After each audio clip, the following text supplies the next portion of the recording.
હું એડવોકેટ આશાબેન મકવાણા, જામનગર, દલિત સમાજ મહિલા પ્રમુખ.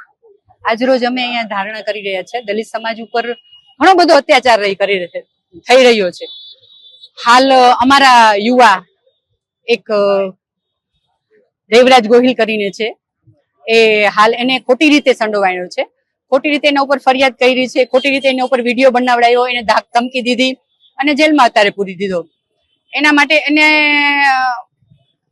એને બચાવવા માટે પ્રયત્ન અમે બધા કરી રહ્યા છીએ. અને આજે દેવરાજ ગોહિલ ને પકડ્યો છે, કાલ બીજા અમારા દલિત સમાજના વ્યક્તિને પણ પકડે. એના માટે અમે આજે બધા ધારણા કરી રહ્યા છીએ.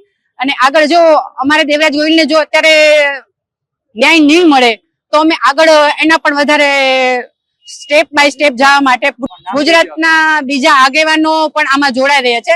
જામનગર જિલ્લો નહીં પણ બધા જિલ્લામાં આ ખોટી ફરિયાદો કરી છે અને ગુજરાતના આગેવાનોને ફસાવેલા છે.